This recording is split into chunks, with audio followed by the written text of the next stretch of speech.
Hello नमस्कार, welcome to inculcate learning. 67th जो है वो क्लास है जी। ये यूजीसी नेट पेपर 1 के पीवाईक्यूज हम डिस्कस करने वाले हैं। ये जो पेपर है ये 27 अगस्त का शिफ्ट 2 का पेपर 1 है, ओके, जिसमें हम 50 क्वेश्चंस जो है वो प्रैक्टिस करेंगे। This is presented by me Raveena. Videos informative लगे तो इनकलकेट लर्निंग को लाइक शेयर सब्सक्राइब जो है आप कर सकते हैं। It's absolutely free. उसके साथ साथ जो बच्चे पहली बार देख रहे हो इस वीडियो को, आपके लिए वीआईपी टॉपिक्स जो हैं पेपर 1 के लिए वो मोस्ट इंपॉर्टेंट हैं, प्लस पीवाईक्यूज मोस्ट इंपॉर्टेंट हैं। सो ये दो चीजों को अगर आप साथ लेके चलेंगे, वीआईपी टॉपिक्स की प्लेलिस्ट आपको मिल जाएगी, डिस्क्रिप्शन बॉक्स में भी मिल जाएगी, और इन जनरल जो है आपको वैसे भी मैंने लिंक डाल रखा है हर जगह, ओके, लास्ट में भी मिल जाएगी लिंक। तो वो लिंक के थ्रू आप पहुंच सकते हैं या आप प्लेलिस्ट में चेक कर सकते हैं। कंप्लीट पीवाईक्यूज की भी प्लेलिस्ट मिल जाएगी जिसमें 67 से पहले यानी 66 क्वेश्चन पेपर हम प्रैक्टिस कर चुके हैं, जो कि कंपैरेटिवली रीसेंट के आपको जैसे जैसे आप पीछे जाते जाएंगे, जैसे अभी हम 2024 के अगस्त के डिस्कस कर रहे हैं, ऐसे ही 2023 के 22 के ऐसे ऑलरेडी डिस्कस किए हुए हैं। ठीक है जी। सो बस यही एक इन्फॉर्मेशन थी कि ये दोनों चीजें बहुत इंपॉर्टेंट हैं आपकी प्रैक्टिस के लिए। जितने ज्यादा क्वेश्चन आप प्रैक्टिस कर पाए that will be better for you. अभी हम डीआई का क्वेश्चन करते हैं। पहले 5 क्वेश्चन हमारे डाटा इंटरप्रिटेशन के हैं, तो इजी है, वही रेशियो वाली चीज है। रेशियो से कैसे कैलकुलेट करते हैं वो एक क्लास या 2 क्लास छोड़ के भी पहले ऐसा ही क्वेश्चन हमें देखने को मिला था। अब ये पूछ रहे हैं what is the difference between total number of male and female viewers of Zee TV. तो ये है जीटीवी, इसमें 6 के 6 शहरों में, यानी ये ABCDEF की बात कर रहे हैं। इनका मेल और फीमेल का रेशियो जो है वो आपको यहाँ पे नजर आ रहा है। यहाँ पे उनका टोटल भी नजर आ रहा है, यानी अगर टोटल 2346 हैं तो उसमें से 2:1 में मेल और फीमेल जो है वो जीटीवी को देखते हैं। ठीक है, सो ये इंफॉर्मेशन हमें प्रोवाइडेड है। अब हमें क्या करना है, हमें टोटल मेल और टोटल फीमेल व्यूअर्स निकालने हैं, यानी उसके लिए मुझे इन 6 के 6 में number of males and females calculate करने पड़ेंगे, ओके, और फिर उनका डिफरेंस निकालना पड़ेगा टोटल करके। तो मैं आपको एक कैलकुलेट करके बताती हूँ, बाकी के आप कैलकुलेट करके देखिएगा और मैं आंसर बताती हूँ फिर। ठीक है, तो देखो 2346 टोटल है, तो यानी कि उसमें से मेल कितने हैं, ये 2:1 है, तो 2:1 मतलब टोटल रेशियो हो गया 3, तो यानी 2/3 जो है वो कितने हैं, मेल हैं, और 1/3 जो है वो फीमेल है। यानी जो मुझे टोटल दे रखा है उसका 2/3 अगर मैं निकाल दूं तो ये मेरे पास क्या आ जाएंगे जी, मेल मेंबर्स आ जाएंगे। क्या इसको कट आउट कर सकते हैं, 3 7 21, 8 और 2, ठीक है ना, सही बोल रही हूँ। 2 से मल्टीप्लाई करोगे तो 1564 आ जाएगा, यानी 1564 आपके मेल हैं और 782 आपकी फीमेल्स हैं। ओके, टोटल करोगे तो 2346 आएगा। सेम इसी तरीके से 8 और 9, 8 और 8 16 और 1 17, 8 और 9 17, तो 8/17 यानी 3094 का अगर मैं 8/17 निकाल दूंगी तो ये मेल मेंबर्स हैं, और 3094 का मैं 9/17 निकाल दूंगी तो ये फीमेल है। तो इस तरीके से आपको ऐसे देखो, मैंने भी निकाल के देखा है लिटरली। अब मैं करवा सकती हूँ करवाने को सेम चीजें बार बार, बट वो हेल्पफुल नहीं रहेंगी आपके लिए, तो आप खुद करके देखिए। यहाँ पे फेयरली करके देखिए, अपने पेज पे फेयरली करेंगे तो हो सकता है इस क्वेश्चन की इंफॉर्मेशन आगे 5 में से किसी में हेल्पफुल हो जाए। ओके, सो इसलिए आपको ये सारे के सारे कैलकुलेट करने हैं। ऐसे ही जब आप टोटल मेल मेंबर्स देखेंगे तो दैट विल बी 8402, यानी सबके मेल निकाल के जोड़ दीजिए उनको, और जब आप टोटल फीमेल देखेंगे तो वो रहेंगे 7692। डिफरेंस हमसे पूछा है क्वेश्चन में, जब आप डिफरेंस निकालेंगे तो 710 जो है वो आपका उत्तर आ जाएगा, यानी फर्स्ट ऑप्शन। ओके, तो इस तरीके से आपको कैलकुलेट करके देखना है। मैं कैलकुलेट करवा सकती हूँ, कोई बड़ी बात नहीं है, बार बार सेम चीज, बट मैंने तरीका बता दिया है, आप करके देखिए कि क्या ये चीज आ रही है या नहीं आ रही है। Number of male viewers of GTV from city A. तो देखो अभी अभी हमने जीटीवी के ही मेल फीमेल सारे मेंबर्स निकाले थे, तो सिटी ए यानी ये इंफॉर्मेशन तो हमारे पास पिछले क्वेश्चन से है। ओके, हमने कैलकुलेट कर रखे। अगर आपने हॉच पॉच क्रिएट नहीं किया होगा तो वो इंफॉर्मेशन यहाँ यूज हो जाएगी, अदरवाइज आपका दोबारा टाइम जाएगा, आपको दोबारा कैलकुलेट करना पड़ेगा। ओके, इतने परसेंटेज ज्यादा है वो female viewers of Sony TV, ये है सोनी टीवी, ये है एफ सिटी, और ये है फीमेल व्यूअर्स। तो फीमेल व्यूअर्स कैसे निकलेंगे, 10/9 10 10/19 मल्टीप्लाई में 2508। ठीक है, तो इस तरीके से 1320 आपका उत्तर आ जाएगा। ये फीमेल हो गई। ये ऑलरेडी हमने ऊपर 1565 जो है ये कैलकुलेट किया था, 64। ठीक है, तो बस हमसे पूछा है कितने परसेंटेज ज्यादा है, तो पहले तो कितना ज्यादा है वो देखना पड़ेगा। तो 1564 में से 1320 को माइनस कर दीजिए, ये आपका आ गया 244। ठीक है, किससे ज्यादा है? 1320 से ज्यादा है, यानी 244 डिवाइड बाय 1320 मल्टीप्लाई में 100, ये आपका उत्तर आ जाएगा। पॉइंट्स में ही आएगा, हमें साफ साफ दिख रहा है। तो ये 18.48, हाँ ठीक है, 18.48 आएगा, तो 18.5 या 18.6 जो है वो आपका आंसर आ जाएगा। ठीक है, यानी अप्रोक्सीमेटली पूछा है ना, अप्रोक्सीमेटली, एग्जैक्ट तो आ ही नहीं रहा, क्योंकि एग्जैक्ट में तो 18.48 आना चाहिए, बट यहाँ पे 18.6 हमारा अप्रोक्सीमेटली क्या आ जाएगा, ज्यादा है व्यूअर्स। ओके, देन है total number of female viewers of Colors TV. ये है कलर्स टीवी, ये है टोटल नंबर ऑफ फीमेल, यानी ये सारी की सारी निकालनी नहीं। फीमेल ऑफ सिटी सी, सिर्फ सिटी सी का पूछा है, यानी आप सिर्फ ये यहां से सिर्फ फीमेल कैलकुलेट करोगे। Then total number of females Jio TV से, ये है जियो टीवी, ये है सिटी ए, ये है फीमेल। ठीक है, तो आपको अगेन वही इतना percentage of total number of female, और यहाँ पे टोटल नंबर ऑफ सिटी सी में। तो यानी फीमेल निकालने के लिए क्या करना पड़ेगा, यहाँ पे 10/17 मल्टीप्लाई में 27 78, देन यहाँ पे आ जाएगा 3/5 मल्टीप्लाई में 2400। ठीक है, ये वैल्यूज हम कैलकुलेट कर सकते हैं आराम से। मैं बता देती हूँ, जब आप 2400 का 3/5 निकालेंगे तो आ जाएगा 1440, और जब ये 10/17 निकालेंगे तो ये आ जाएगा 1634। ठीक है, तो यानी कि जियो टीवी वाले हैं आंसर, ये जो जियो टीवी वाला है ये है 1634, और कलर्स टीवी वाले में फीमेल है 1440। अब पूछा क्या है, जो total number of female viewers है कलर्स टीवी की, यानी 1440, वो कितना परसेंटेज है इसका, यानी 1440 is equal to x% of 1634। यहां से x कैलकुलेट कर दीजिए। ठीक है, x कैलकुलेट करेंगे so it will be 88% exactly. तो आंसर आपका सेकंड रहेगा जी, सेकंड। ठीक है, average number of male viewers of Sony TV off all 6 cities. जैसे जी टीवी का निकाला था, ऐसे ही सोनी का निकालना पड़ेगा मेल व्यूअर्स सारे। ठीक है, तो सारे मेल व्यूअर्स निकाल के वो बताना है कि अप्रोक्सीमेटली इतना परसेंटेज है number of Jio TV viewers from city D. ये है सिटी डी, ये है जियो टीवी, तो ये यहाँ पे वैल्यू है हमारे पास। ठीक है, ये मैं आपके लिए छोड़ रही हूं। जैसे मैंने आपको बताया कि पहले वाले में जी टीवी का निकाला था, अब सोनी टीवी के टोटल मेल मेंबर्स निकालिए, मेल व्यूअर्स निकालिए, और फिर बताइए, मान लो ये आ गए मेल व्यूअर्स जोड़ के एक्स आ गई। ठीक है, तो वो एक्स जो है अप्रोक्सीमेटली कितना परसेंटेज है number of Jio TV viewers from city D. तो यानी कि वो एक्स जो है वो मान लो y% है किसका, 2472 का। तो ये x आपको कैलकुलेट करना है, लास्ट में y आपका x की वजह से कैलकुलेट हो जाएगा, y आपका उत्तर हो जाएगा। ठीक है, x कैसे कैलकुलेट होगा, अगेन वही, जैसे ये है 4 और 3 7, तो यानी 3/7 हिस्सा जो है वो 2086 का मेल मेंबर्स है, किसमें, सिटी ए में। तो ऐसे ही city A B C D E F तक निकालिए, उनको जोड़िए, और फिर यहाँ पे x की वैल्यू को पुट कर दीजिए। उत्तर आपका आ जाएगा जी 50, यानी आंसर नंबर थर्ड आपका सही रहेगा। ओके, नेक्स्ट है what is the average number of female viewers of Zee TV in all 6 cities. जो पहले क्वेश्चन में जीटीवी में मेल फीमेल तो निकाल दिए थे सारे, तो बस वो जो फीमेल्स यहां से हमने कैलकुलेट की थी वो थी 7692 टोटल। अब हमसे एवरेज पूछ लिया तो डिवाइड में सिटी के नंबर कर दो, यानी 3 और 3 6 सिटी हैं, तो ये आंसर आपका आ गया 1282।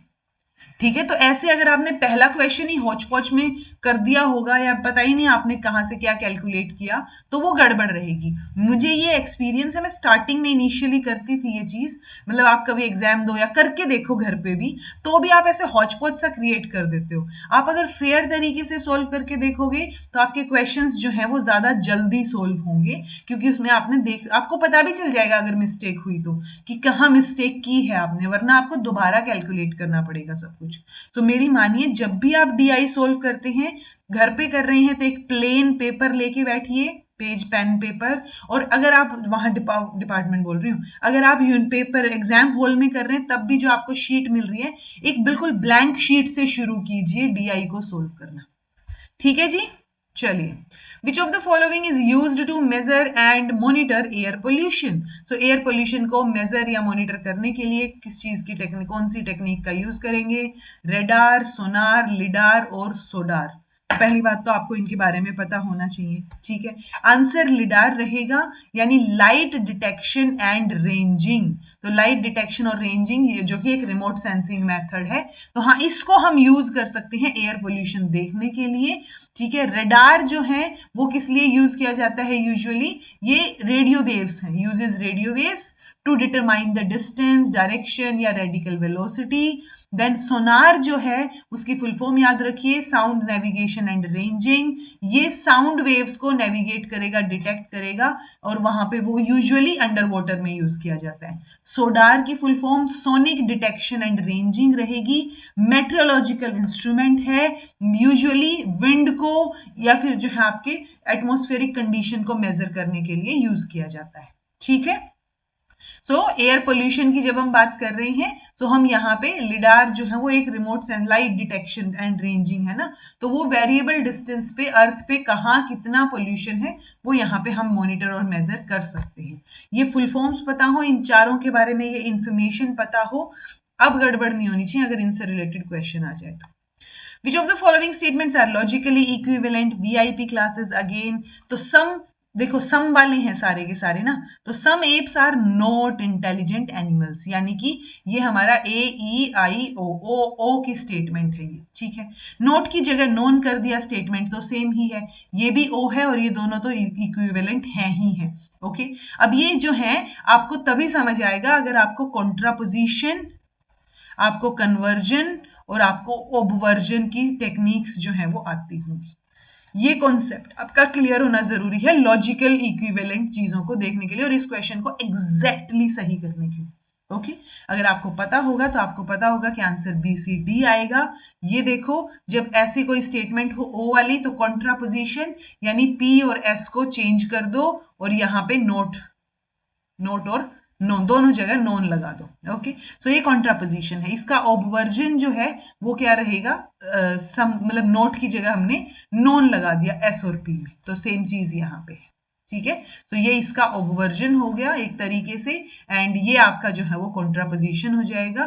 तो आपको पता होनी चाहिए चीजें, ये आपकी जो है वो नोट्स में आप ऐड कर सकते हैं। वीआईपी क्लासेस देखी होंगी तो ऑलरेडी ये नोट्स में ऐड होगा। टू प्रपोजिशंस आर कॉन्ट्राडिक्टरी, तो कॉन्ट्राडिक्टरी तो again AEIO square of opposition की बात हो गई। कॉन्ट्राडिक्टरी मतलब ऑपोजिट, तो AO की बात कर रहे हैं और EI की बात कर रहे हैं। ठीक है, तो दो कॉन्ट्राडिक्टरी मतलब ऑपोजिट, तो दे can not both be true. Obviously एक गलत होगी तो दूसरी सही होगी, एक सही है तो दूसरी गलत होगी। ठीक है, of the pair exactly one is true, exactly one is false. ठीक है, दोनों में से एक गलत, एक सही दूसरी गलत। They can both be false, नहीं, एक सही होगी तो दूसरी गलत होगी ही होगी, और दूसरी सही है तो पहले वाली गलत होगी। सो ये दोनों साथ में फॉल्स नहीं हो सकते, यानी ये ठीक है, they can not both be false. So A B और डी जो है वो हमारा आंसर हो जाएगा। ठीक है जी, स्क्वायर ऑफ अपोजिशन क्लियर नहीं है तो 2 नंबर का क्वेश्चन पक्का आएगा, इसको क्लियर कर लीजिए कॉन्सेप्ट को। Which of the following are statements made by scholars in relation to media audience equation? So media और audience की equation से related कुछ statements हैं। So new media जो है वो natural है, social है, social media तो है। People are polite to well designed computer. Exactly, people अपने phone laptop के साथ ज़्यादा polite होते हैं as comparison to others. Relationship between communication gadgets and people एक passive relationship है, and new media technology has created a kind of techno spirit, यानी एक ऐसी स्पिरिट भी जो है वो हमने ला दी है, ऐसी सोल आत्मा टाइप जो टेक्नोलॉजी ओरिएंटेड है।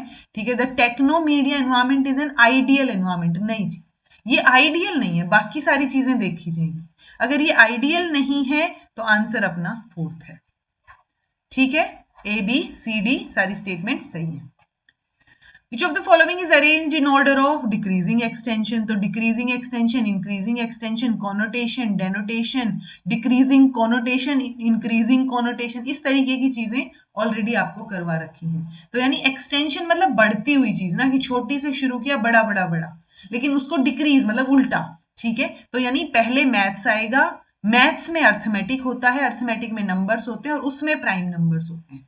अगर ये हमसे पूछता इंक्रीजिंग एक्सटेंशन तो हम उल्टा करते, हम प्राइम नंबर, नंबर, अर्थमेटिक और मैथमेटिक्स उसकी बात करते। ओके, सो ये आपको पता होना चाहिए। ये डिक्रीजिंग इंक्रीजिंग एक कोनोटेशन वाला मैंने लास्ट क्लास में भी करवाया था कि हाँ आपको याद रखना है।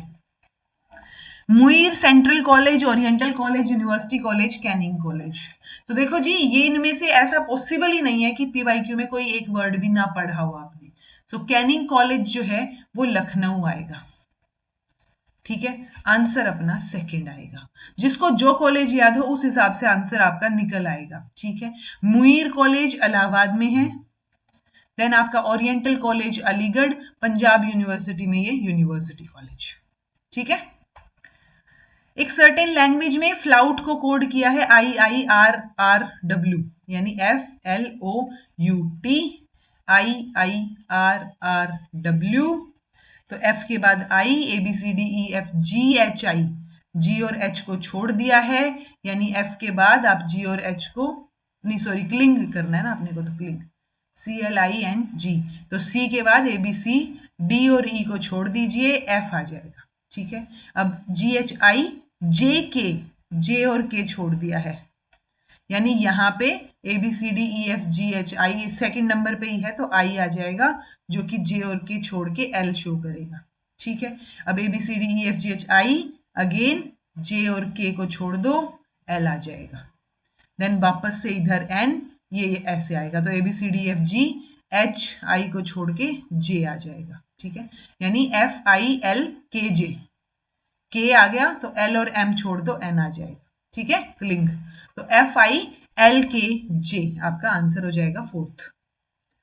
पैटर्न समझ आ रहा है ना। ऑर्डिनल वेरिएबल्स ये भी बताया था वीआईपी क्लासेस में, टॉपिक है मेजरमेंट स्केल वाला, प्लीज कर लेना। ठीक है, सो ऑर्डिनल मतलब रैंकिंग, तो ये तो नाम से ही रैंक है, फर्स्ट तो आएगा ही आएगा, फर्स्ट आएगा तो सेकंड और फोर्थ तो आउट हो गए। ठीक है, रिलीजन, कास्ट ये नॉमिनल में आते हैं अपने। ठीक है, इसमें हम कुछ रैंकिंग नहीं करते कि हिंदू ज्यादा बड़े हैं मुस्लिम से या वाइस वर्सा। ठीक है, सो वो हम, या कास्ट में हम पर्टिकुलरली ऐसा नहीं करते। Level of irritation, level of irritation मतलब आपने कुछ ना कुछ तो लेवलिंग कर दी ना, रैंकिंग कर दी वहां भी। टेम्परेचर वाला जो है वो अपना इंटरवल में आता है, तो ए और डी जो है वो अपना आंसर हो जाएगा। Okay, in a study the age, gender, caste, researcher जो है effect of the researcher affect the behaviour of participants. तो ये क्या है, ये बायोसोशल इम्पैक्ट है। देखो उसकी एज जो है या जो कास्ट है वो एक तरीके से है जो है, ठीक है टेक्निकली, और सोसाइटी में इन चीजों का इम्पैक्ट, तो बायोसोशल इम्पैक्ट होगा ये। साइकोसोशल में यूजुअली एटीट्यूड का एग्जाम्पल एक बार आया हुआ है कि एटीट्यूड ऑफ द रिसर्चर जो है वो साइकोलॉजिकल है और सोशल लेवल पे इम्पैक्ट डाल रहा है, तो साइकोसोशल में चला गया। हॉथर्न इफेक्ट में हम यूजुअली पढ़ते हैं कि जो रिसर्चर की बायसनेस है, रिसर्च बायसनेस है, रिसर्चर की नहीं, रिसर्च बायसनेस है, किस वजह से कि पार्टिसिपेंट को पता है वो ऑब्जर्व हो रही है। ठीक है, सो उसकी वजह से कुछ ना कुछ तो चेंज आएगा। कई बार होता है ना कि आप एग्जाम लिख रहे हो और टीचर जो एग्जाम की ड्यूटी दे रहा है वो आपके पास आके खड़ा हो गया, तो आपको पता है वो आपको ऑब्जर्व कर रहा है, तो उससे आपके लिखने पे, चीजों पे कुछ ना कुछ इफेक्ट जरूर दिखेगा। ओके, तो ये एक बेसिक सा एग्जाम्पल है, ऑल्दो रिसर्च में हम बड़े लेवल पे बात करेंगे।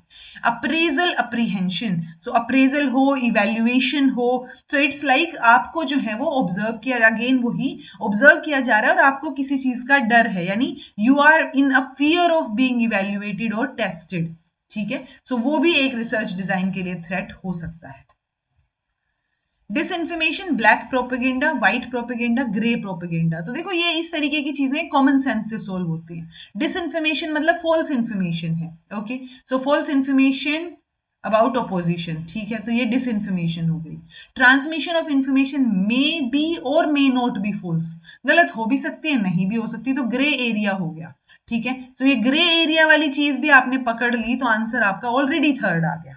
फर्स्ट भी छोड़ो, आप बोलोगे कि ओपोजिशन लिखा हुआ है। ग्रे एरिया में तो ये है ना कि हो भी सकती है नहीं भी हो सकती है, ऐसी situation. Strategically transmission of lies, यानी स्ट्रेटेजिकली झूठ बोला जा रहा है, वो ब्लैक प्रोपेगेंडा होगा। और इंटरनेशनल लेवल पे आप सप्रेस कर रहे हो जो ऑपोजिट आइडियाज है, कॉन्ट्रिडिक्टरी आइडियाज, सो वो आपका व्हाइट प्रोपेगेंडा होगा, ओके। द एंशियंट ग्रामरियन, जिन्होंने ग्रामर लिखी है, पाणिनि, उनको याद रखिए। वो कौन से प्लेस से, एंशियंट प्लेस ऑफ लर्निंग से बिलोंग करते हैं, कहाँ के स्टूडेंट थे, कई बार आ चुका है ये, तक्षशिला यूनिवर्सिटी के थे। पाणिनि के साथ साथ चाणक्य को भी याद रखिए तक्षशिला में। उसके साथ साथ पाणिनि में ग्रामर लिखी है वो याद रखिए, अष्टाध्यायी ये नाम भी याद रखिए, पाणिनि से रिलेटेड है। Which of the following statements are correct with reference to cyber security? तो incident response in cyber security involves identify करना closing vulnerabilities before an attack, नहीं जैसे ही अटैक होता है या उसके बाद, तो वो इंसिडेंट रिस्पॉन्स वहां पे होगा, क्योंकि इंसिडेंट हो चुका है तब आप रिस्पॉन्ड करोगे ना, तो वो इंसिडेंट रिस्पॉन्स में आएगा। तो ये तो गलत हो गया जी। सर्ट इन, ये भी कई बार आ चुका है, आई होप आपको फुल फॉर्म पता हो, works as an early warning system for cyber threat and attacks in India, ठीक है ये बिल्कुल। टोर की फुल फॉर्म रहेगी द ओनियन रूटर, एक वेब ब्राउजर है that enables people to communicate online anonymously, ठीक है, अनजान तरीके से, जबकि while preventing bad guys from tracking their internet activity. तो यहाँ पे इंटरनेट एक्टिविटी आपकी ट्रेस होगी नहीं टोर में, तो ये बात भी ठीक है।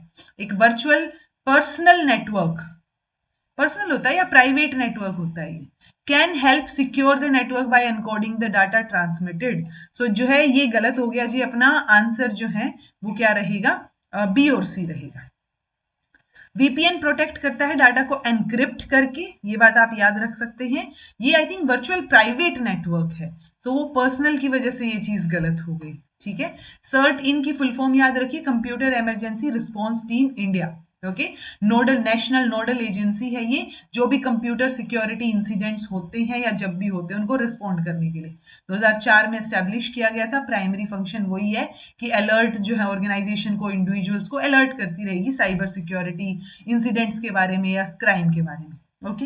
दूसरा ये जो क्वेश्चन था पर्सनल नेटवर्क वाला, ये प्राइवेट नेटवर्क वाला, ये एनकोडिंग वर्ड की वजह से भी गड़बड़ हो सकता है, बिकॉज टेक्निकली देखा जाए ना बहुत डीप में जाके, तो एनकोडिंग मतलब पब्लिकली नॉन स्टैंडर्ड पे एनकोड किया गया है, और एनक्रिप्शन मतलब ये सीक्रेट की के साथ है कि एनक्रिप्टेड है डाटा। जैसे व्हाट्सएप पे आप करते हो तो वो शो करता है ना कि योर मैसेजेस और चैट इज एनक्रिप्टेड, यानी कि आप देख सकते हो और अगला इंसान देख सकता है, ये इंश्योर किया जाता है और कोई जो है वो नहीं देख सकता। सो एनक्रिप्शन और एनकोडिंग की वजह से भी वो वर्ड, एनकोडिंग की वजह से भी गड़बड़ है वो क्वेश्चन।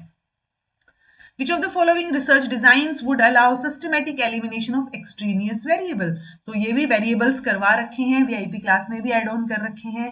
तो extraneous variables जिनमें आप इंटरेस्टेड नहीं हो उनको एलिमिनेट करने के लिए ये चीज हम सिर्फ एक्सपेरिमेंटल रिसर्च में करते हैं, ठीक है। तो ये बेटर डिजाइन है जो सिस्टमेटिकली अलाउ करता है एलिमिनेट करने के लिए। No one has ever been able to prove that psychic powers do not exist. तो यानी कि साइको, ये जो भूत प्रेत साइकिक पावर्स जो है वो एग्जिस्ट नहीं करती, आज तक किसी ने प्रूव नहीं किया है, तो मतलब हम मान रहे हैं कि वो एग्जिस्ट करती हैं। इट्स लाइक भगवान एग्जिस्ट नहीं करता, ये किसी ने प्रूव नहीं किया है तो हम मान रहे हैं कि वो एग्जिस्ट करता है। सो ये फैलेसी क्या है, तो आप जब तक मान रहे हो बाकी चीजें इग्नोर कर रहे हो, ठीक है। तो कब तक मान रहे हो, जब तक कोई उसको प्रूव ना कर दे, तो आंसर अपील टू इग्नोरेंस हो गया जी, ओके। ये फैलेसीज करवा रखी है आपको। Which of the following public sector agencies fund research work in India? अगर आपको क्रोनोलॉजी भी थोड़ी बहुत याद होगी ना, तो भी हमने कई बार पढ़ लिया। Indian council of agricultural research, historical research and then आपका ये मेडिकल रिसर्च, तो ये तीनों चीजें जो हैं वो फंड करेंगी research work in India, okay.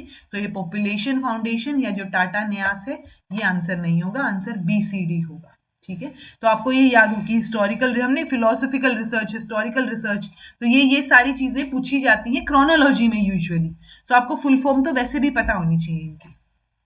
Which of the following waves is not generated during an earthquake? So P wave, Q wave, S wave and love wave. तो ये क्वेश्चन जो है वो ड्रॉप किया गया। यूजुअली 4 वेव्स की हम बात करते हैं, P wave, S wave, love wave, ठीक है, और रैली वेव। ठीक है, तो ये चारों नाम आपको पता हो तो वही शिफ्टिंग ऑफ रॉक जो है वो किसमें, अर्थक्वेक में कुछ ना कुछ वाइब्रेशंस होंगी, उन वाइब्रेशंस को हम सेस्मिक वेव्स बोल देते हैं, और वो 4 टाइप की होती हैं। A physics instructor needs to create instructional videos demonstrating Newton's law of motion. What tool should be used to record, edit and share these videos with student? तो ये क्वेश्चन पहले भी आया हुआ है और इस बार वाले पेपरों में बार बार कैमेटेसिया जो है वो पूछा जा रहा है। ठीक है, तो कैमेटेसिया जो है वो इसका आंसर रहेगा। पैडलेट, फ्लिपगार्ड, ग्रिड, फ्लिप ग्रिड जिसका पहले नाम फ्लिप था, और ये आपका क्या बोलते हैं, गूगल फॉर्म्स, ये हम ऑलरेडी पढ़ चुके हैं, इसमें से ये नहीं आएगा। कैमिटेशिया जो है वो भी मैं अभी रीसेंट वाले पीवाईक्यूज में आपको बता चुकी हूँ कि हाँ जो है ये हेल्पफुल रहेगा रिकॉर्ड करने के लिए और शेयर एडिट करने के लिए। Each website is given an address that identifies the page location on the internet. तो वो एड्रेस क्या है, इंटरनेट प्रोटोकॉल, URL, TLD या फिर HTTP। सो वो URL है जी, उस हर एक वेबसाइट का एक अपना URL होता है, uniform resource locator. Okay, if a discount of 6% on the marked price, ये ऐसा ही क्वेश्चन, सिर्फ ये नंबरिंग चेंज करके पिछले पीवाईक्यू में हम डिस्कस कर चुके हैं। ठीक है, सो पिछली क्लास में डिस्कस किया था, फिर से देख लेते हैं। इफ अ डिस्काउंट ऑफ 6%, यानी मार्क्ड प्राइस के ऊपर आपको 6% का डिस्काउंट, ठीक है, अगर आप इतने में बेचते हो, यानी ये 6% का डिस्काउंट हो गया, मार्क्ड प्राइस में से इस डिस्काउंट को माइनस कर दो और 235 में आपने बेच दिया। ओके, अब मार्क्ड प्राइस निकालना पड़ेगा पहले, मैं इसको ऐसे लिख सकती हूँ, 100 marked price minus 6 marked price divide by 100 is equal to 235, यानी कि 94 marked price is equal to 235.00, marked price क्या आ जाएगा, डिवाइड बाय 94। ओके, तो इसको सोल्व कीजिए, जब आप इसको सोल्व करेंगे I will tell you the answer. इसको सोल्व करके आपका आंसर आएगा 250, यानी 250 की चीज थी, उस पर 6% डिस्काउंट देके 235 में बेच दी। अब उसका क्या प्राइस होना चाहिए, क्या किस प्राइस पे उसको बेचें कि हम 6 की बजाय 15% का डिस्काउंट दें, यानी 250 के ऊपर अब 15% का डिस्काउंट, 5 दूनी 10, 5 तिये 15, 25 तिये 75 डिवाइड बाय 2, यानी किस में से, 250 में से ये माइनस कर दो, क्योंकि इतना परसेंट डिस्काउंट दे रहे हैं ना हम, तो ये वही 500 माइनस 75 डिवाइड बाय 2, 475 नहीं 25 डिवाइड बाय 2, तो 2 दूनी 4, 2 एकम 2, 2 दूनी 4, 2 5 10, यानी 212.5, 212, ठीक है, सो 212.5 में अगर हम उस चीज को बेचते हैं तब हम 15% का डिस्काउंट जो है वो प्रोवाइड कर रहे हैं, आंसर अपना थर्ड हो जाएगा। ठीक है, सिंपली भी आप यहां पे भी इसको 2 से कर सकते हो, 2 तिया 6 एंड 2 सत्ते 14, 2 5 10, तो बस 250 में से 37.5 माइनस कर दो तो 212.5 आ जाएगा। Okay, one number is wrong in this series, तो वो नंबर बताना है जी। यूजुअली ऐसी सीरीज में आप ये रेंज देख लो कि क्या रेंज है या क्या डिफरेंस है, क्या एडिशन है, इस टाइप की चीज यूजुअली हम देखते हैं। 105 में से 94 गए, 11, 22, 33, ये गड़बड़ है जी। यहाँ पे आपका आ रहा है 2 और 10 में 42, 42, ओके ये गड़बड़ है। यहाँ पे आपका आ जाएगा 55, नहीं 66, ठीक है, ये आपका 55, तो यहाँ 55 आना चाहिए, यहाँ 54 आना चाहिए, 202 वाली टर्म गलत है आपकी। ओके, ये सीक्वेंस है आपकी, यानी 325 माइनस 259 आ गया आपका 66, 66 है ना, हाँ ठीक है। सो 259 में से आप 204 माइनस करोगे, 202 की जगह 204 होना था तो 55 आ जाता, 204 में से 160 को माइनस करोगे तो 44 आ जाता, 160 में से 127 माइनस करोगे तो 33, 105 में से 127 में से 105 माइनस करोगे तो 22 और 105 में से 94 माइनस करोगे तो 11, तो ये रेंज है। ये पैटर्न है इसका। तो 202 नंबर जो है वो अपना गलत है, आंसर थर्ड रहेगा। ओके, फाइल एक्सटेंशंस दे रखे हैं। फाइल एक्सटेंशंस पिछली बार जो है वो काफी पूछे गए थे, दिसंबर की अगर आप देखेंगे, प्लस आपके जो है वो शिफ्ट वाला 1 और 2 जो जून में पेपर हुआ था तब भी एक्सटेंशन पूछे गए थे। ओके, सो डॉक्स डॉक्यूमेंट के लिए, ये इमेज फाइल के लिए, ये MP3 ऑडियो के लिए और ये वीडियो के लिए। टेक्निकली MS वर्ड फाइल भी हो सकती है, तो हम इसको ये भी बोल सकते हैं। ओके, बट पता नहीं क्यों ये आंसर ड्रॉप्ड है। वैसे ये 3, 1, 2 एंड 4 एंड 2, ठीक है। तो सेकंड ये आंसर हो सकता था, बट क्यों ड्रॉप किया गया है आई डोंट नो, क्योंकि JPG हम इमेज के लिए यूज करते हैं, और आपका जो है MP3 हम ऑडियो के लिए, MOV वीडियो के लिए, और ये अपना ये आ जाता है, यानी 3, 1, 2, 4। ओ अच्छा, ओके, इसलिए ड्रॉप किया गया ना, नहीं ठीक तो है, 3, 1, 4, 2, ठीक है, 2 आना चाहिए था, बाकी पता नहीं। What was the level carbon dioxide during pre industrial era? तो ये क्या लेवल था प्री इंडस्ट्रियल में, ये ऑलरेडी PYQs में आ चुका है, अगेन रिपीट हुआ है ये क्वेश्चन। 280 ppm, अभी आप 2024 की बात करोगे तो 427 ppm से ऊपर जा चुकी, मतलब इतनी रीच हो चुकी है कार्बन डाइऑक्साइड की कंसेंट्रेशन, जो कि 50% ज्यादा है, अप्रोक्स डबल। ठीक है, सो 280, सो 280 थी प्री इंडस्ट्रियल में, पोस्ट इंडस्ट्रियल बहुत ज्यादा जा चुकी है because of human activity. Which type of questions does the concept of explanatory journalism try to answer more? तो जब आप explanatory की बात कर रहे हैं यानी चीजों को आप explain कर रहे हैं, ठीक है, तो explain में why questions आएंगे। ये तो सिर्फ इतना बताएगा कहाँ, अच्छा तुम कहाँ हो, ठीक है, या फिर which, कौन, कौन सी चीज, इस टाइप से। व्हाट क्या का आंसर देगा, ठीक है, एंड कौन सी चीज या कौन सा, इस टाइप से आंसर देगा विच। देन आपका ये वाई जो है वो एक्सप्लेनेशन मांगेगा, क्यों हो रही है ये चीज। तो एक्सप्लेनेटरी जर्नलिज्म में आप क्यों का आंसर करते हो। Which of the following argument is fallacious because middle term is pervaded by the absence of major term instead of presence? तो आंसर क्या हो जाएगा जी, मिडल टर्म तो लास्ट होती है, प्रोड्यूस्ड, ऑडिबल, विजिबल, और आपका ये है नोएबल, ठीक है। सो ये बोल रहे हैं कि मिडल टर्म इज परवेडेड, यानी मिडल टर्म व्यापक है, बहुत बड़ी है, किस वजह से, by the absence of major term. So produced है यहाँ पे, और अगर कोई चीज प्रोड्यूस्ड है तो वो नॉन इटर्नल होगी, ना कि इटर्नल। ओके, सो यहाँ पे क्या हो गया कि मिडल टर्म जो है वो परवेडेड बाय द एब्सेंस, क्योंकि यहाँ नॉन इटर्नल होना चाहिए था, absence of major term instead of presence, यहाँ प्रेजेंस शो कर रखी है, एब्सेंस की वजह से होना चाहिए था, ये आंसर रहेगा। ये नोएबल या ये ऑडिबल, क्योंकि ऑडिबल तो है ही, साउंड सुन तो सकते ही हो आप उसको, ठीक है, सो वो ऑडिबल ये नैरो टर्म हो गई, और विजिबल जो है वो भी अपनी नैरो हो गई, और वो तो गलत ही हो गई, है ही नहीं इसकी कैरेक्टरिस्टिक, तो सेकंड रहेगा जी। इन न्यूक्लियर रिएक्टर जो मॉडरेटर्स यूज होते हैं आर दो सब्सटेंस, न्यूक्लियर रिएक्टर से रिलेटेड भी कई बार क्वेश्चन आए हुए हैं। मॉडरेटर क्या करेंगे, स्लो डाउन कर देंगे न्यूट्रॉन्स की स्पीड को, बिल्कुल ठीक है। चेन रिएक्शन को लिमिट नहीं करेंगे, क्योंकि चेन रिएक्शन तो चलेगी, उसको सस्टेन करने में हेल्प करेंगे, ठीक है। Without the chain reaction, without this moderator के बिना चेन रिएक्शन जो है वो स्टॉप हो जाती है मोस्टली न्यूक्लियर रिएक्टर में, एंड इसको, इसके लिए मॉडरेटर की तरह हम यूजुअली हैवी वाटर को यानी ड्यूटेरियम वाटर D2O को यूज करते हैं।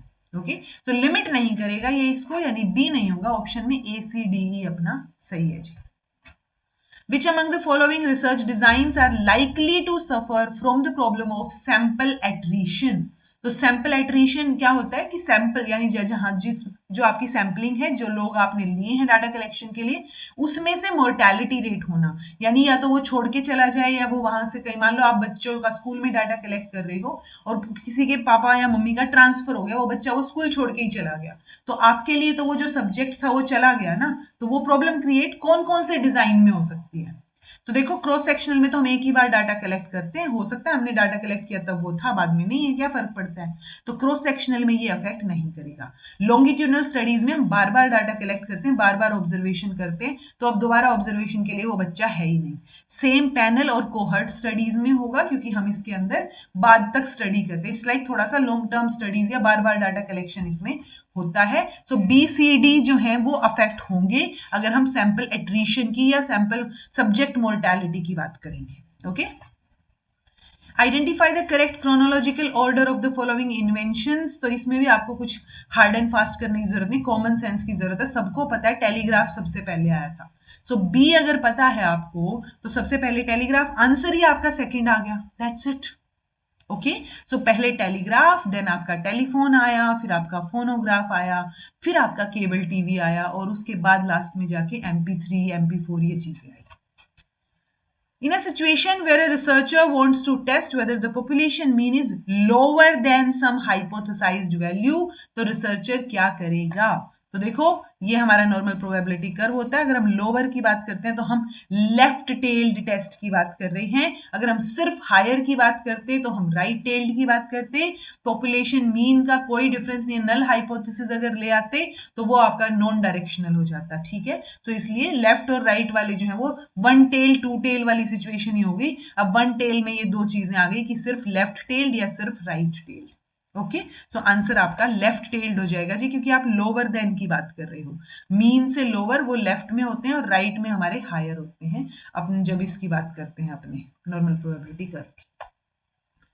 Use of learning strategies and tactics reflect, क्या रिफ्लेक्ट करता है? Intellectual humility, over learning, rote learning, metacognitive skills. तो आप जब कुछ सीखने के लिए स्ट्रैटेजीज या टैक्टिक्स बना रहे हो दिमाग में, तो वो मेटाकॉग्निटिव नॉलेज है जी।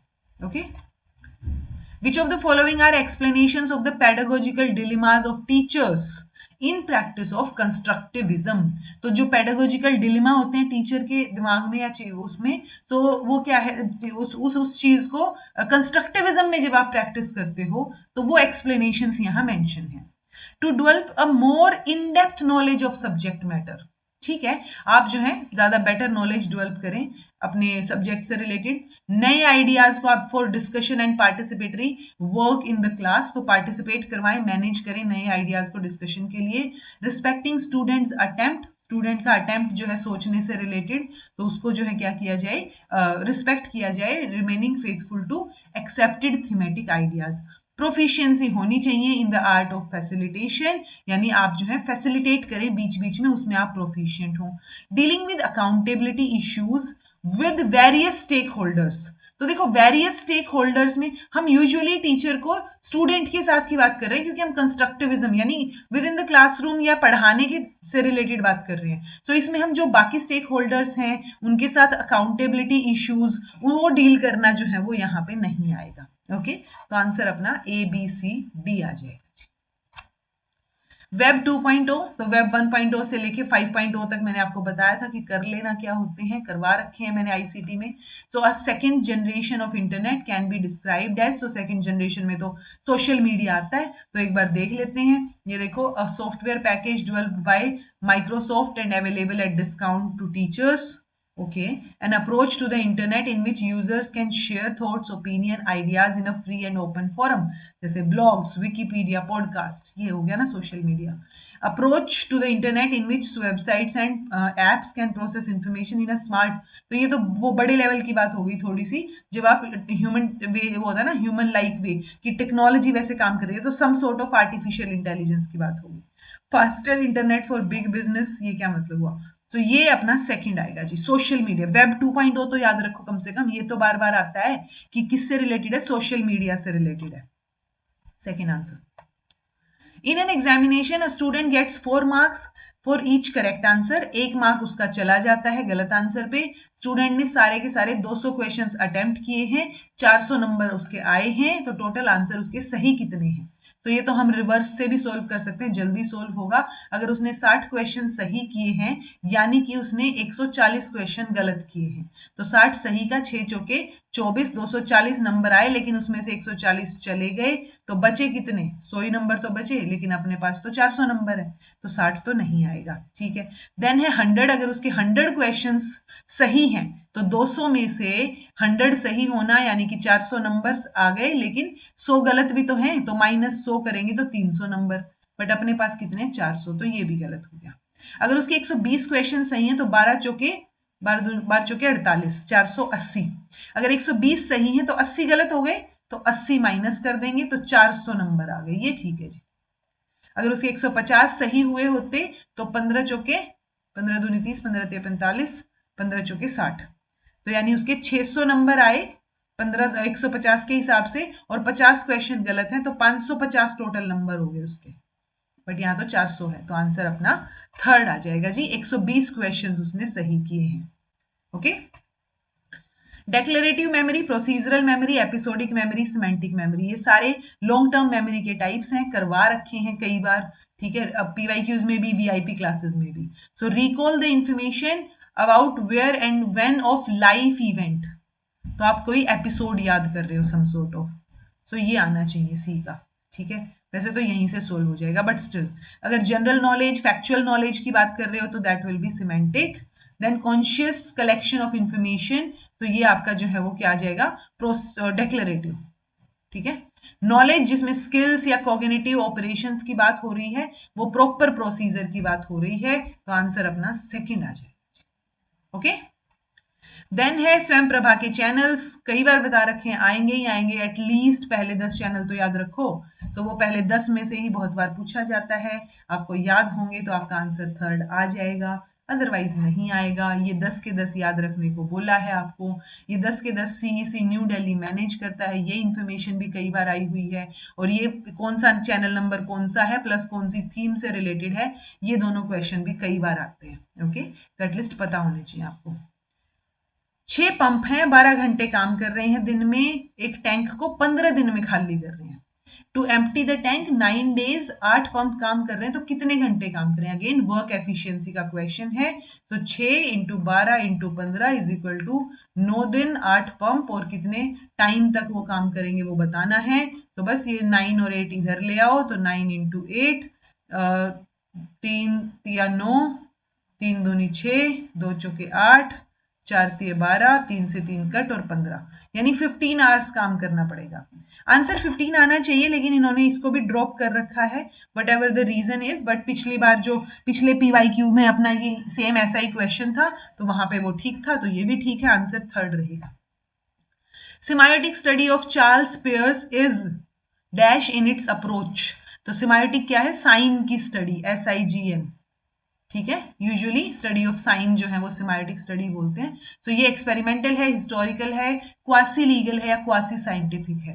सो क्वासी साइंटिफिक स्टडी रहेगी जी ये। चार्ल्स पियर्स जो है वो बैठ के नहीं स्टडी कर रहे हैं साइन को, ऑब्जर्व कर रहे हैं चीजें, हाँ वो ऑब्जर्वेशन में और उनमें है, तो इसलिए ये आपको quasi experimental type, quasi scientific type नजर आएगी।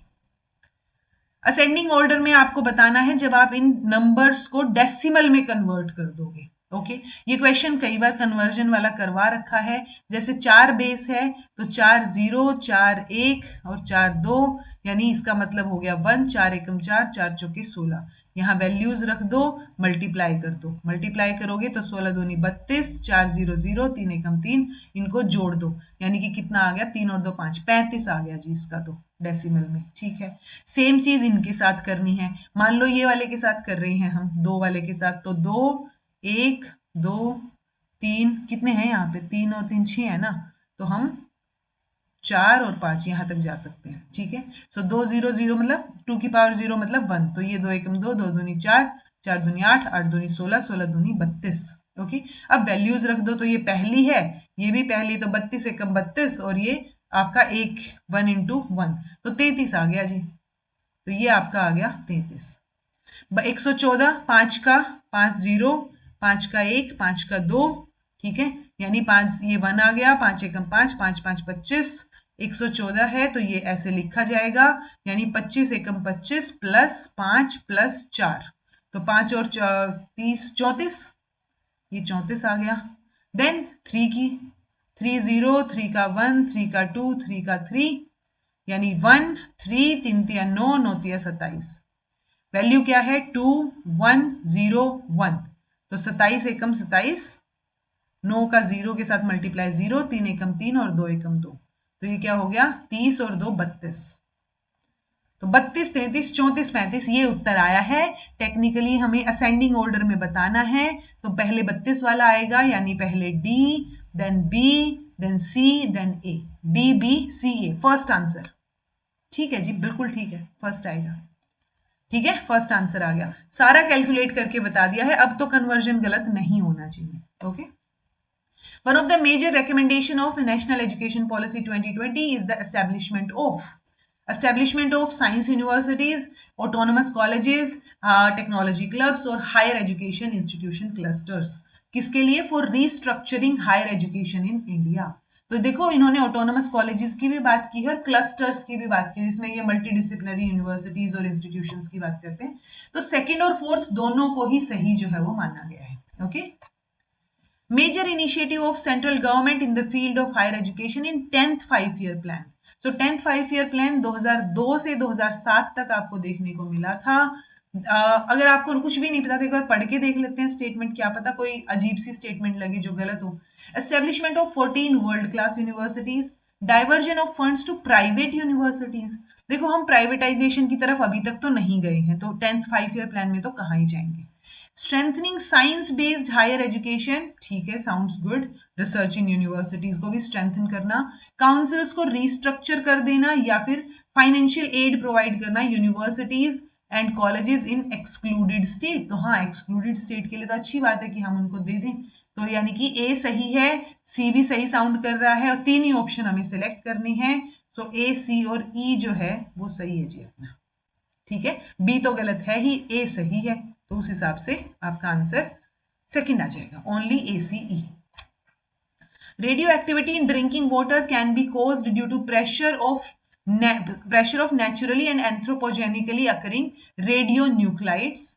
ठीक है, तो रेडियो एक्टिविटी जो है वो ड्रिंकिंग वाटर में हो सकती है नेचुरली अकरिंग रेडियो न्यूक्लाइड्स की वजह से या फिर एंथ्रोपोजेनिक की वजह से. Which one of the following is naturally occurring radio nuclides with a possibility to contaminate drinking water. तो पॉसिबिलिटी यानी अभी देखो यूजुअली तो रेडोन होता है, बट रेडोन और यूरेनियम जो है वो दोनों ही नेचुरल में आ जाएंगे. तो आंसर फर्स्ट एंड थर्ड हो जाएगा. ओके, ये नेचुरली अकरिंग है और कंटामिनेट कर सकते हैं ड्रिंकिंग वाटर को. देन आता है जी आपका पैराग्राफ, अंडमान एंड निकोबार से रिलेटेड है. इस पैराग्राफ को एक बार पूरा पढ़ लीजिएगा. अंडमान निकोबार आइलैंड्स क्या हैं? तो स्मॉल ब्यूटीफुल कंट्रीज नहीं है, ये आइलैंड्स हैं. हमें पता है भारत में आते हैं, वही चीज यहाँ पे है कि बे ऑफ बंगाल में इस लैटिट्यूड और इस लॉन्गिट्यूड पे प्रेजेंट है. तो ये अपने पास आंसर आ जाएगा सेकंड. ओके. Then है which of the following aspects of Andaman Nicobar Island is not helpful in helping the residents to continue their separate identity. तो देखो यहाँ पे बोल रहे हैं diversifying into linguistic, cultural और regional. तो उसके अलावा इन्होंने न्यूट्रिशनल एस्पेक्ट इंक्लूड नहीं किया है, वही हमसे नोट पूछा है. आंसर फोर्थ आ जाएगा. देन है which of the following groups of inhabitants Andaman Nicobar Island में migrated from Indian mainland, Myanmar and Sri Lanka. यहां से जो इनहेबिटेंट्स वहां गए हैं सो वो इंडियन है, नेटिव है, नागा है या मारवाड़ी है. तो वो इंडियन, ये देखो ये राजी migrants from various part of India. ठीक है, सो इंडियन और इंडिजिनस सेटलर्स या तो वही वाले हैं या इंडियन बोल रहे हैं हम. सो आंसर क्या आ जाएगा? फर्स्ट आ जाएगा, Indian. Which of the following communities is associated with the Andaman Nicobar Island? तो अंडमान निकोबार आइलैंड में यूजुअली इन्होंने देखो जाखा, एंगे, सेंटलीज एंड निकोबारीज बोल रहे हैं जो ग्रेट निकोबारी या शॉम्पिन है. तो यहाँ स्पेसिफिकली जरवा वर्ड दिया नहीं गया है, बट कई बार इंडिजिनस सेटलर्स को भी जरवा बोला गया है. इंडिया में भी जो है हम इस चीज को रिकॉग्नाइज करते हैं आदिवासी ग्रुप की तरह. बट पॉइंट ये कि इस पूरे पैराग्राफ में ये वर्ड कहीं मेंशन नहीं है और आंसर यही दे रखा है. सो ये मुझे थोड़ा सा वियर्ड लगा, अजीब लगा, क्योंकि यूजुअली पैराग्राफ को ही हम हार्ट एंड सोल मान के चलते हैं कि जो पैराग्राफ में मेंशन है हम उसी बेसिस पे चलेंगे, हम कॉमन सेंस नहीं लगाएंगे उसके अंदर. हम ये नहीं मानेंगे कि हाँ अंडमान निकोबार की बात हो रही है तो जो जो इन्फॉर्मेशन मुझे अंडमान निकोबार के बारे में पता है मैं उस बेसिस पे क्वेश्चन सोल्व करूँ. नहीं, हमें क्वेश्चन इसी पैराग्राफ के बेस पे सोल्व करना है. सो मुझे नहीं समझ आई ये चीज कि ये जरवा आंसर इन्होंने कैसे दिया. बाकी आंसर फोर्थ ही है जी. Port Blair is the part of which of the following. तो पोर्ट ब्लेयर जो है वो कैपिटल है जी, मेंशन है यहाँ पे. ये अंडमान एंड निकोबार आइलैंड्स जो है वो आंसर हो जाए. ओके, सो ये हो गए आपके 50 क्वेश्चंस. मैं उम्मीद कर रही हूँ आपको थोड़ी बहुत हेल्प हुई होगी, कुछ नया सीखने को मिला होगा, कुछ प्रैक्टिस हुई होगी. This was all about today. Thank you so much for watching. Be happy, keep smiling, subscribe to inculcate learning because it is absolutely free and be consistent in your efforts. रोज at least एक question paper practice करते रहिए. Take care. See you in next class.